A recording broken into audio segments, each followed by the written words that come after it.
When the rideshare driver dropped off his passenger, he failed to notice one strange detail: the car door never opened.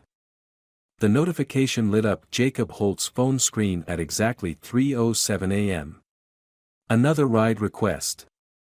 He'd been about to call it a night, but the surge pricing made him reconsider. 5 years of driving for Uber had taught him that bills didn't pay themselves, and his mounting credit card debt wasn't going anywhere on its own. The pickup location made him pause, the old Riverside Motel, far beyond the city limits where streetlights gave way to darkness and concrete surrendered to endless fields. Something about the request felt off, but he couldn't place why. The passenger's profile showed only a gray silhouette against a white background, and the name read simply, L. The Riverside Motel emerged from the darkness like a forgotten postcard from the 1990s. Its neon sign flickered weakly, casting intermittent red shadows across the empty parking lot. As Jacob pulled up, his headlights illuminated a solitary figure standing by the entrance, a woman in a long gray coat, her dark hair falling past her shoulders. She moved toward the car with an unsettling grace, as if her feet barely touched the ground. The back door opened, and Jacob caught a glimpse of her face in the rearview mirror. Something about it seemed wrong, like a photograph slightly out of focus. "Where to?" he asked, trying to sound casual despite the growing unease in his stomach. 23 Maple Grove, she replied, her voice barely above a whisper. "In Millbrook Heights." Jacob knew the area, an older suburb about 20 miles out, full of colonial-style houses that had seen better days. He nodded and pulled away from the motel, the gravel crunching under his tires. The woman sat perfectly still, her reflection in the mirror still maddeningly unclear. The drive was silent save for the soft hum of the engine and the occasional ping from his phone's GPS. Jacob tried making conversation twice, but each attempt was met with silence. He couldn't shake the feeling that something was deeply wrong, but he couldn't put his finger on what. The houses of Millbrook Heights loomed ahead, their windows dark and uninviting. As they turned onto Maple Grove, the woman leaned forward slightly. "The house at the end," she said. "The white one with black shutters." Jacob pulled up to the curb. Before he could turn around to confirm the drop-off, she was gone. He blinked, confused.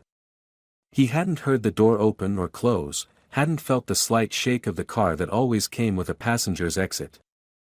Opening the Uber app to complete the ride, he found it still active. According to the system, his passenger was still in the car.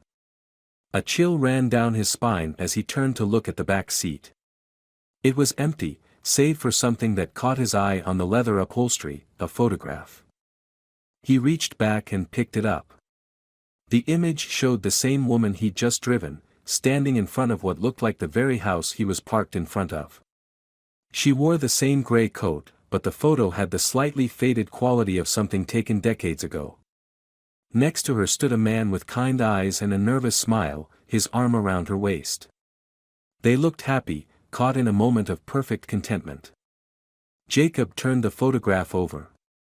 In faded blue ink, someone had written, "I'll wait for you, 1998. The house loomed before him, its windows like dead eyes staring out into the night. No lights were on, and the front yard showed signs of long neglect. Acting on an impulse he couldn't explain, Jacob got out of his car and approached the nearest house with lights still on.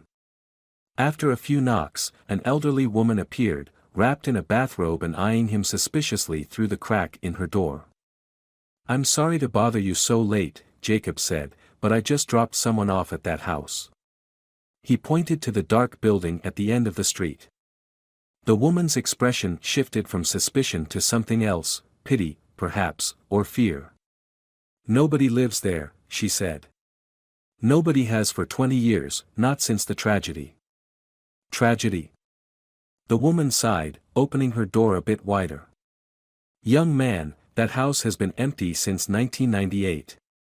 The woman who lived there, Lily Harper, died in a car accident near the old Riverside Motel. Her husband Thomas disappeared a few days later. They never found him." She paused, glancing at the house.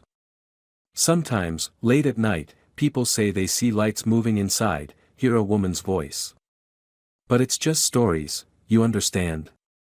Jacob's hands were trembling as he pulled out the photograph. Was this her? The woman's face went pale. Where did you get that?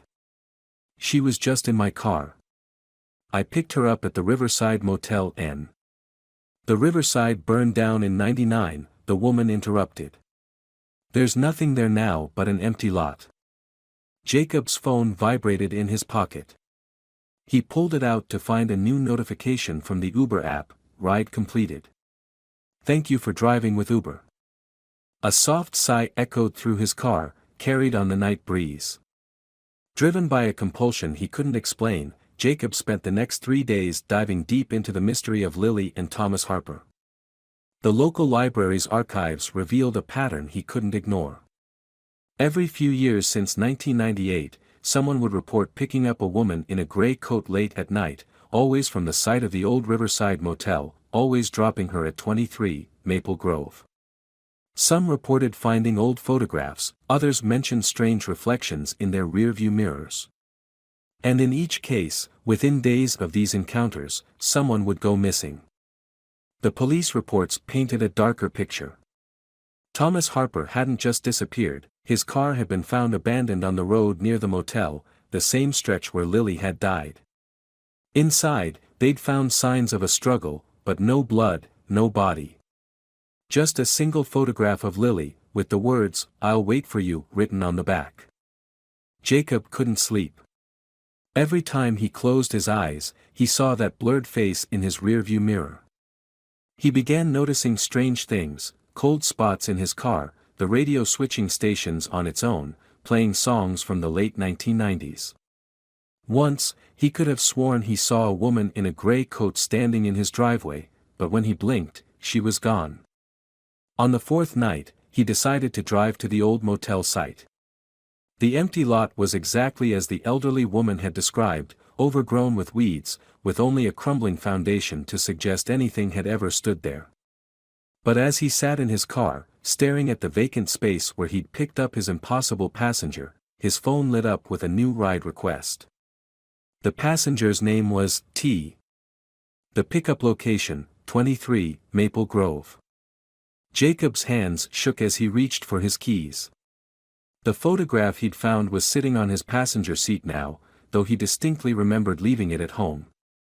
He turned it over, and beneath the original writing, in fresh ink, were new words. Now it's your turn to wait. His car was found the next morning, parked at the old motel site. The engine was still running, the driver's door open. Of Jacob Holt, there was no trace, only a photograph on the driver's seat, showing a woman in a gray coat standing next to a man who looked remarkably like Jacob himself. The date on the back read, 2025. But that wasn't the end of the story.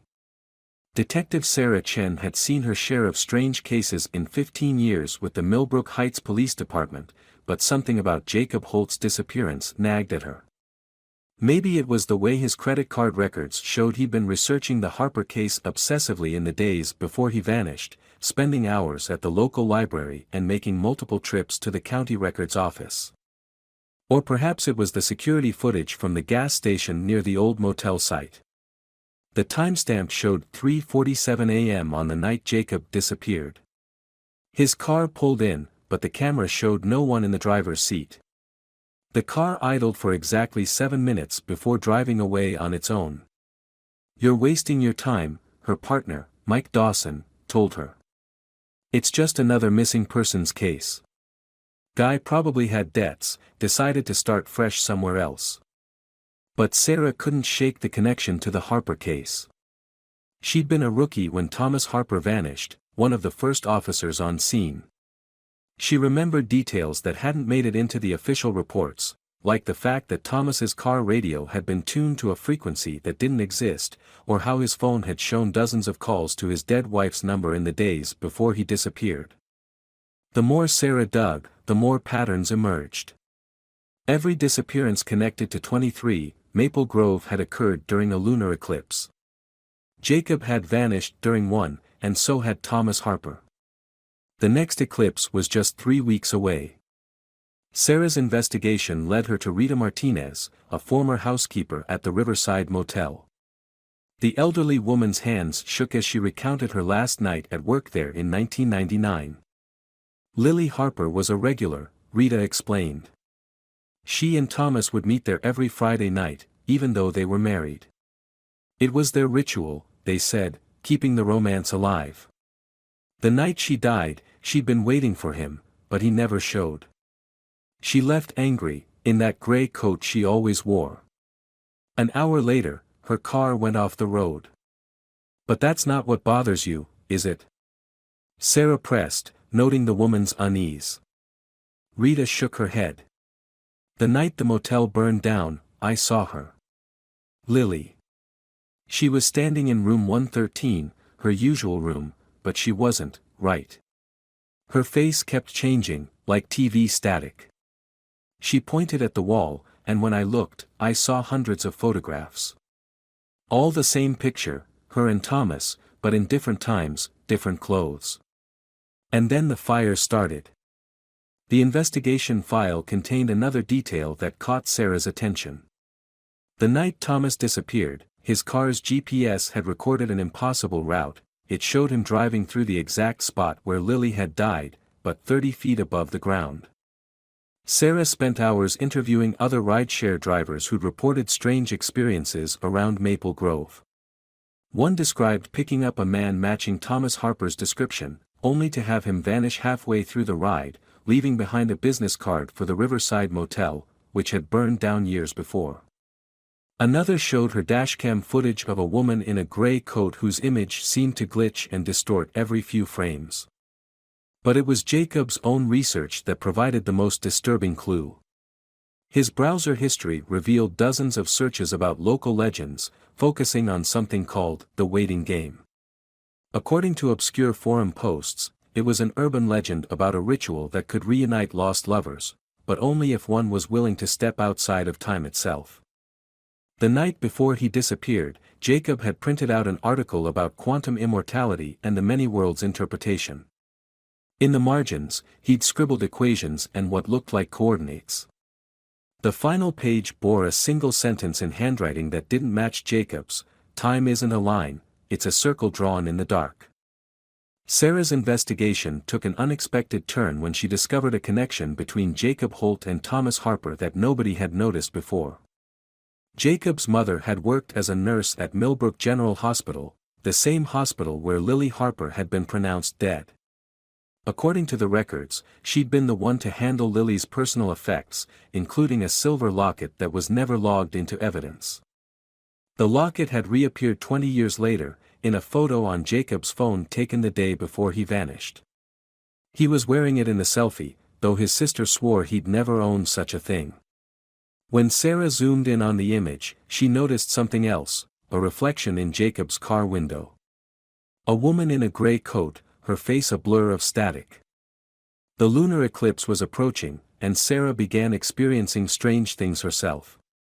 Her car radio would catch fragments of conversations that seemed to come from different times: a woman arguing about being late for a meeting at the Riverside Motel, a man apologizing over and over, a rideshare driver giving his location as somewhere between then and now. One night, she decided to stake out 23 Maple Grove. As she sat in her unmarked car, her phone lit up with a text from an unknown number: "Time isn't the straight line we think it is. Sometimes it loops back on itself, creating knots where past and present tangle. The Riverside Motel sits on one of those knots. So does this house. J." The message was followed by a series of coordinates that, when mapped, formed a perfect circle around Millbrook Heights. At the center was the spot where Lily's accident had occurred. Sarah overlaid the map with historical data and found something astonishing: every reported ghost sighting, every mysterious disappearance, every unexplained phenomenon in the area had occurred along that circle's edge. But it was the interview with Marcus Webb, the paramedic who'd been first on scene at Lily's accident, that changed everything. According to Webb, when they found her, Lily had still been alive, barely. Her last words weren't recorded in any official report. She said something about a waiting game, Webb recalled, his hands shaking as he lit a cigarette. Said she'd keep driving the circle until she found him. Said time was different in the in-between places. Then she looked right at me, but her face, it wasn't right. Like it was trying to exist in two places at once. The night of the lunar eclipse, Sarah parked at the old motel site. At exactly 3:07 a.m., her phone buzzed with a ride request from a passenger listed only as LNT. The pickup location showed as the space between seconds. In her rearview mirror, she saw them, a woman in a gray coat and a man with kind eyes, standing impossibly close. Between them was another figure she recognized from Jacob's photographs. All three of their faces seemed to shift and blur, as if they couldn't quite decide when they were. Her phone buzzed again. A text message appeared, "Some circles aren't meant to be broken. Some waits never end. J." The next morning, they found Sarah's car parked in front of 23 Maple Grove. The engine was running, the doors locked. On the back seat was a photograph showing four people, Lily and Thomas Harper, Jacob Holt, and Sarah Chen, all standing in front of the Riverside Motel. The building behind them seemed to shift between pristine and burned down depending on how you held the picture. The date on the back simply read, "Soon." The investigation into Sarah Chen's disappearance fell to Detective Mike Dawson, who found himself drawn into a mystery that stretched back far beyond the Harpers. In the process of cleaning out Sarah's desk, he discovered a hidden folder on her laptop labeled Timeline Anomalies. Inside were decades of collected stories, witness accounts, and newspaper clippings, all centered around Millbrook Heights. The earliest reference dated back to 1947, when the land where the Riverside Motel would later stand was just an empty field. A local farmer reported seeing his dead wife walking through the corn rows at midnight, her face, like a photograph left too long in the sun. She died in a hit-and-run on that same stretch of road. The driver was never found, but witnesses reported seeing a car that seemed to fade away as it drove off. The motel itself had been built in 1953 by Ronald Whitaker, who'd lost his fiancée Eleanor in a car accident 2 years earlier. According to his journals, found in Sarah's research, he'd chosen the location after seeing Eleanor in a dream. She'd told him to build a way station for those caught between moments. Room 113, where Lily Harper had often stayed, had been the site of numerous inexplicable events over the years. Guests reported televisions showing programs that had never existed, phones receiving calls from numbers that hadn't been in service for decades. One guest in 1975 claimed to have opened the door to find an infinite hallway of identical rooms, each containing the same woman in a gray coat, writing the same letter over and over. The construction of 23 Maple Grove in 1960 had been marked by strange occurrences. Workers reported tools disappearing and reappearing days later, covered in rust that looked decades old. The original architect quit after claiming he'd seen himself walking through the unfinished house, aged 30 years. The final blueprint contained impossible angles, rooms that were bigger on the inside than the outside, corridors that seemed to loop back on themselves. In 1983, a physics professor from the local community college, Dr. Amanda Hayes, had conducted unofficial research into what she called temporal bleeding around Millbrook Heights. Her papers, which Sarah had obtained, theorized that certain locations could act as timeline knots, points where the fabric of time had been weakened by intense emotional events. The phenomenon appears to be self-reinforcing, Hayes wrote. Each incident of temporal displacement creates further weakening, allowing more bleed-through between time streams. The effect is particularly strong during lunar eclipses, when the moon's gravitational influence creates what I call timeline tides. Hayes had disappeared during a lunar eclipse in 1985. Her car was found parked at the exact spot where Lily Harper would die 13 years later. Inside was a single photograph showing Hayes standing with a group of people outside the Riverside Motel, people who, according to Sarah's notes, wouldn't disappear until years after Hayes herself had vanished. The pattern of disappearances formed a complex web across time. In 1992, a taxi driver named Robert Martinez picked up a young woman in a gray coat from the motel. His taxi was found 3 days later in front of what would become 23 Maple Grove, 6 months before construction on the house even began. The only trace of Martinez was a letter addressed to his daughter, dated 2025, describing a place where all moments exist simultaneously. Lily and Thomas Harper had moved to Millbrook Heights in 1997, purchasing 23 Maple Grove despite its reputation for being haunted.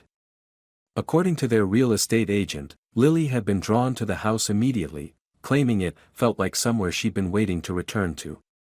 Thomas had been more hesitant, telling friends he sometimes saw strange figures watching them from the windows, figures that looked like older versions of himself and Lily. The night before her fatal accident, Lily had called her sister in a state of excitement. Phone records showed a 7-minute call at 3:07 a.m., though Lily's sister had no memory of it. The only audio recovered was a fragment where Lily said, "I finally understand the waiting game. Time isn't a circle, it's a meeting point." Sarah's research had uncovered a pattern within the pattern. Every disappearance had been preceded by a series of echoes, moments where time seemed to stutter and repeat. Security cameras would show the same person in multiple places simultaneously. Clocks would run backward for exactly 3.07 seconds. And always, there were the photographs, impossible images showing past and future colliding. Mike found himself staying late at the office, poring over Sarah's files. He began noticing things he'd overlooked before. The timestamp on Jacob Holt's final ride request matched exactly with the time of Lily's accident in 1998. The GPS coordinates of Thomas Harper's disappearance overlapped perfectly with where Sarah's car would be found years later. And then there were the numbers. Every incident, every sighting, every disappearance could be plotted on a spiral that grew tighter with each iteration. At its center was an impossible date, a lunar eclipse that astronomical records said had never occurred. Mike's coffee grew cold as he stared at his computer screen. He'd been cross-referencing Sarah's files with historical weather reports when he noticed something odd. The temperature readings from the old motel site showed regular fluctuations that didn't match the surrounding area. Every night at 3:07 a.m., the temperature would drop to exactly 19.98 degrees Celsius, the same temperature recorded at the time of Lily's accident. His phone buzzed. A text message from an unknown number. Some loops take longer to close than others. But all passengers reach their destination eventually. Attached was a photograph that made his blood run cold. It showed the Riverside Motel, but not as it had been. The image seemed to shift and change as he looked at it, the building cycling through all its phases: new construction, active business, abandoned ruin, empty lot, and something else, something that existed between all these states. Standing in front of it were faces he recognized: Lily and Thomas Harper, Jacob Holt, Sarah Chen, and dozens of others from the case files. Among them was a face he knew too well, his own, though older, wearing an expression he'd never seen in any mirror. The timestamp on the photo read, "Yesterday, tomorrow, 3:07 a.m. His car keys felt heavy in his pocket. Outside, the moon was beginning to darken. Mike Dawson couldn't shake the feeling that he was being watched as he drove toward the old motel site. Dr. Hayes's research had led him to reach out to her former colleague, Dr. Emily Reeves, now a quantum physicist at MIT. Her response to his inquiry had been immediate and disturbing.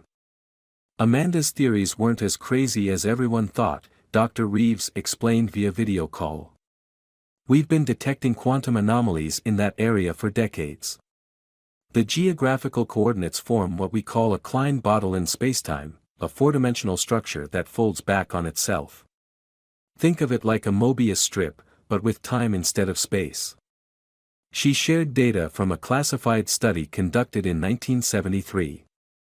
The Department of Defense had investigated the area after military satellites detected what they called temporal wake patterns, disturbances in the electromagnetic field that seemed to echo backward and forward through time.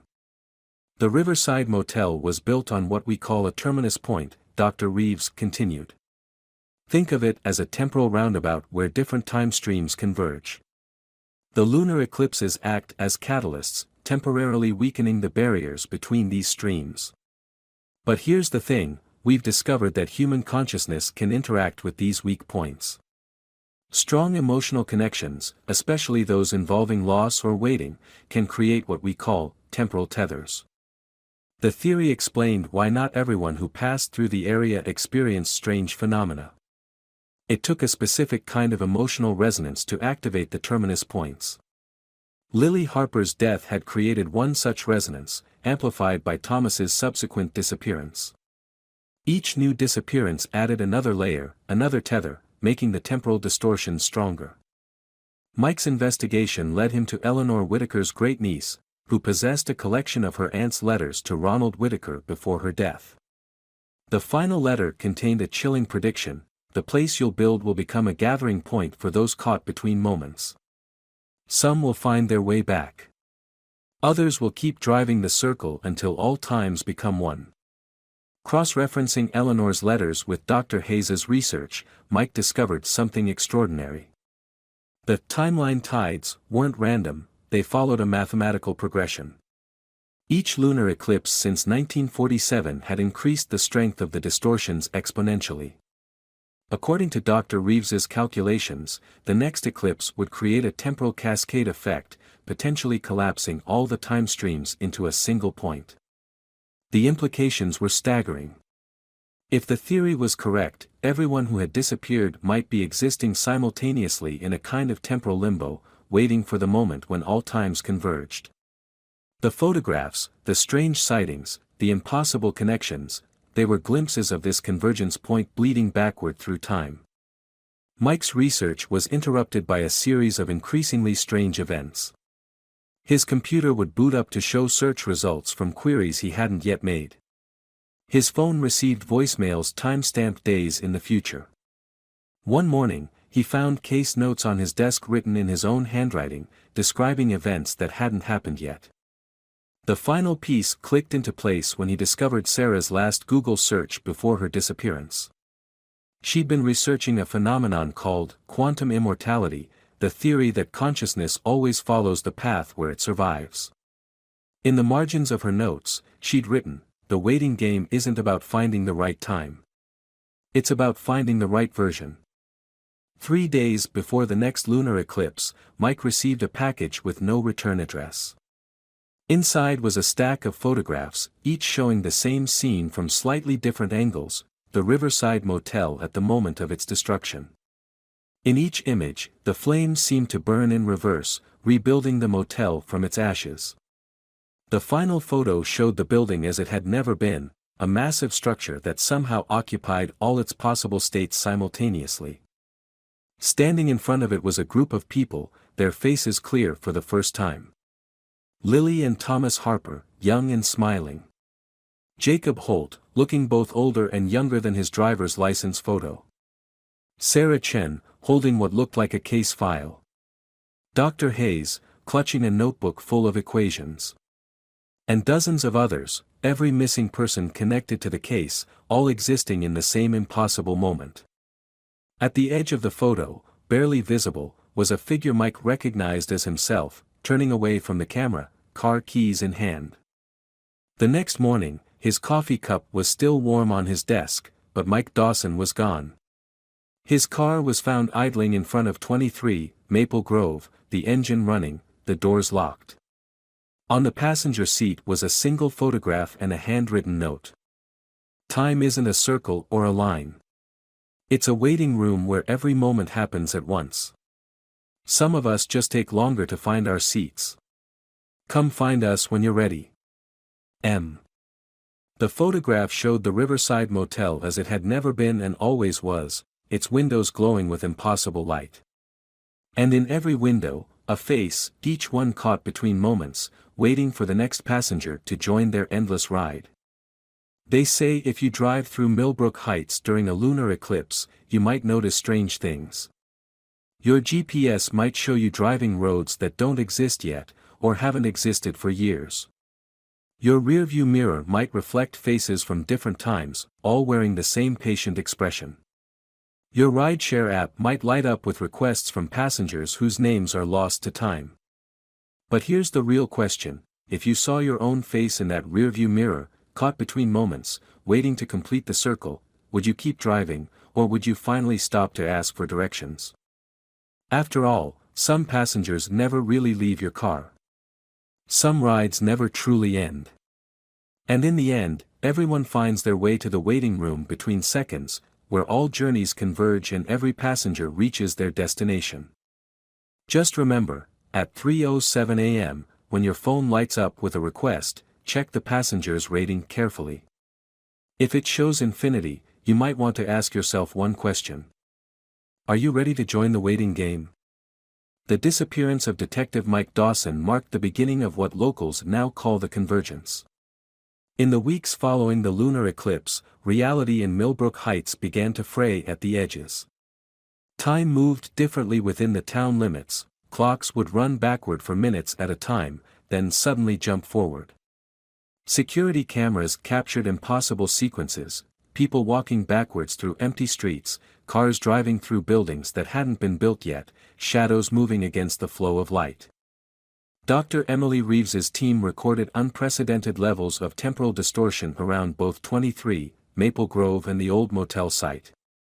The two locations seemed to be acting as anchor points for what she termed a temporal recursion field, a phenomenon where multiple time streams began to overlap and interact.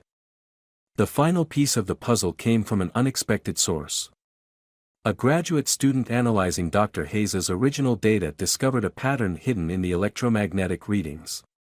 When mapped against the lunar cycles and overlaid with the locations of all known disappearances, they formed a complex mathematical sequence, one that perfectly matched the frequency pattern of human consciousness during REM sleep. "They're not gone," Dr. Reeves explained in her final report before she too disappeared. "They're everywhere at once." The waiting game isn't about finding the right moment, it's about existing in all moments simultaneously. The passengers haven't disappeared, we just can't perceive them properly anymore. They've become quantum observers, watching all possible timelines play out at once. The theory gained credence when people began reporting strange encounters across Millbrook Heights. A barista claimed she'd served coffee to Sarah Chin every morning for a week, each time at exactly 3:07 a.m., despite the cafe being closed at that hour. A mechanic reported working on Jacob Holt's car throughout different decades. Sometimes it was brand new, sometimes decades old, but always with Jacob sitting silently in the driver's seat, his face shifting between ages. The most compelling evidence came from the security system at 23, Maple Grove. The cameras, still running despite the house's abandoned state, began capturing impossible footage. In one frame, Lily and Thomas Harper would be walking through their living room in 1998. In the next, Jacob Holt would be standing in the same spot in 2025. The timestamps would glitch and shift, showing dates past and future, possible and impossible. Some theorized that the waiting game was never about finding a way back to a specific moment. Instead, it was about transcending time altogether, becoming permanent residents in the space between seconds, where all moments exist simultaneously and every journey both begins and ends in the same breath. Others believe the game is still ongoing, that each new disappearance adds another thread to an infinite tapestry of interconnected time streams. They point to the continuing appearance of photographs, each showing impossible gatherings of people from different eras, all clear-faced and smiling, as if they've finally found what they were looking for. The rideshare phenomenon persists. Drivers report picking up passengers who seem to exist between states of being: businessmen from the 1950s heading to meetings that won't happen for decades, teenagers from 2030 trying to get home to houses that haven't been built yet. Each fare adds another layer to the mystery, another thread in the temporal weave. If you find yourself driving through Millbrook Heights late at night, you might notice certain peculiarities. Your car's clock might stick at 3:07 a.m., no matter how long you drive. Your GPS might show you traveling through different versions of the same streets, each existing in a different time. Your phone might display ride requests from passengers whose profile pictures show faces you've seen in old newspapers or future dreams. The Riverside Motel still stands, or doesn't stand, or stands in all states at once, depending on how you look at it. 23. Maple Grove remains empty, or full, or both, a quantum house existing in superposition, waiting for observers who can perceive all its states simultaneously. And if you're very quiet, in those moments between moments, you might hear them, the endless conversations of the waiting room between seconds. Lily Harper discussing quantum mechanics with Dr. Hayes. Jacob Holt sharing rideshare stories with Thomas Harper. Sarah Chen and Mike Dawson comparing notes on a case that spans all of time. They're still out there, these temporal passengers, riding endless circles through the space between moments. Each eclipse brings them closer to our reality, or us closer to theirs. The waiting game continues, its players multiplying across infinite time streams, each one seeking their own version of the truth. So the next time your rideshare app lights up at 3:07 a.m., take a moment to consider your options. Check the passenger's name, it might be a single letter, or a quantum symbol, or a string of numbers that add up to infinity. Look carefully in your rearview mirror, the face you see might be from yesterday, or tomorrow, or both at once. And ask yourself, are you ready to become part of the pattern? Are you prepared to join the endless dance of passengers and drivers, each one caught in their own temporal orbit? Are you willing to learn what happens when all times converge and every ride becomes eternal? After all, in Millbrook Heights, some passengers never really leave your car. Some rides never truly end. And in the waiting room between seconds, where all journeys converge and every moment happens at once, there's always room for one more player in the waiting game. Just don't forget to check your rating after the ride. It might be the only way to know when you've finally reached your destination. Or when you've become one yourself.